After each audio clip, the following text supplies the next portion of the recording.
What is going on, everyone? MikeO back with another mail day. It's a single card mail day, just showing off one card right from Phillies style.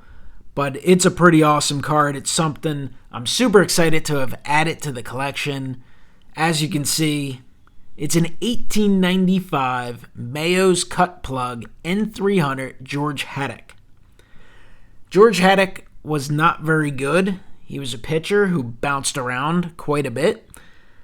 But he did spend a portion of the 1894 season in Philadelphia, and as you can see, this is the variation that says Philadelphia on the shirt. There's a blank shirt and a Philadelphia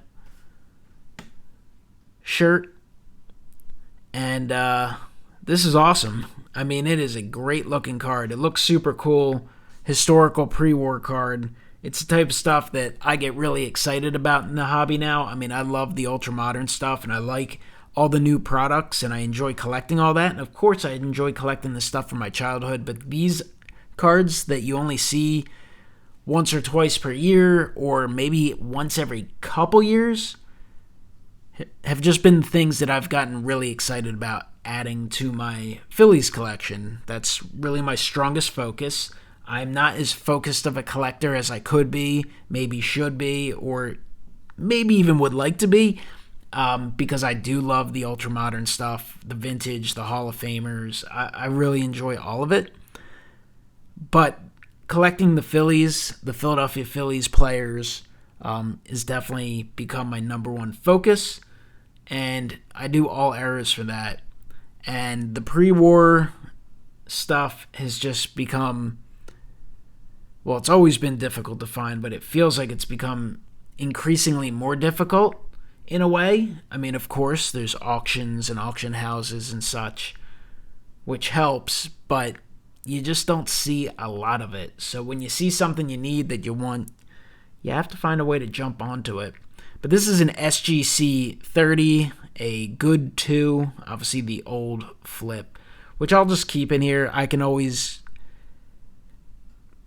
get it reholdered and get it in a new holder and a new flip if I wanted to, but some of these old school cards I just like to leave in the original flip. I mean, the case is in okay shape. It's not perfect. I can wipe it down a little bit.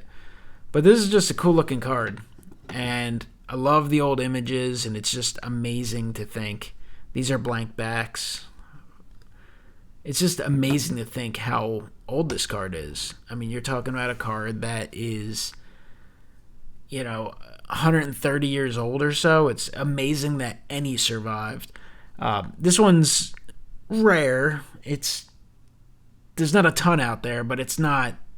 there are definitely cards with less in terms of populations. I want to say this one is like a pop 16 in all grades or something like that with SGC, and maybe a 6 with PSA. So...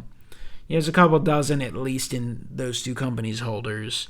And I'm sure there's some raw ones or just hidden treasures out there to a degree. But when there are so few, they just don't go on sale that often. Most of the time they're buried in collections unless someone breaks down a collection or someone's family takes over a collection and moves it. And this set... in particular, features several Phillies, and a couple of them are essentially unaffordable to most. Ed Delahanty, Hall of Famer, Hall of Fame outfielder for the Phillies, who doesn't have very many cards, as a card in this set. I mean, a low-grade card is going to probably run you at least like $3,000. And also... Billy Hamilton, another Hall of Famer, not the recent modern-day Billy Hamilton, but the old-school Billy Hamilton, who was a Hall of Fame outfielder also for the Phillies. He has a card that's a couple $1,000s. So there are a few others you can get, but I love the fact that it says Philadelphia on the shirt. I think that is just super, super cool. And it's just, I mean, how do you not enjoy this card? Very, very cool. Definitely looks like a player you'd see from the 1800s. And statistically, like I mentioned earlier, not a star, but this is an example for the set. And I think it's pretty neat to pick up some different players and get to learn a little bit about them. This guy was pretty wild. He would not have survived in today's baseball. In 7 years in the big leagues, he won 95 games, lost 87, so not a bad win-loss record. He did bounce around to, I think, 6 different franchises and was really on teams like 8 different times. 4.07 ERA. He had 599 strikeouts in 7 years, which obviously doesn't live up to today's standards, and he walked 714, so he was really wild. 1894 was his last year with the Phillies. He had a 4-3 record, 5.79 ERA, struck out 7, and walked 34. I think he had about 10 starts for the Phillies, and he finished 3. He came in relief like 3 times. He had like 6 or 7 complete games. Most of these guys threw complete games. But at some point, he moved on during the season, went back to the Washington Senators, which is one of his former franchises. He went 0-4, 8.69 ERA, struck out 1 in 4 starts, and walked 17. So for the year, in his final year, in 11 starts, he had 8 strikeouts and 51 walks. So next time you're watching your favorite team and you see, a reliever come in and put the first two guys on base with walks and you're getting frustrated, just think, hey, you could have been watching George Haddock pitch back in the 1894 season, because he must have been just really frustrating. Anyway, just wanted to share the pickup. Think it's awesome. It's another great addition to the Phillies collection.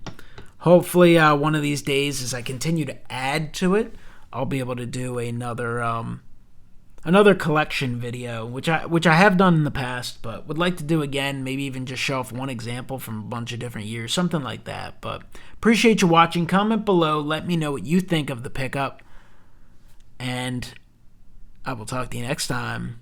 Have a great one.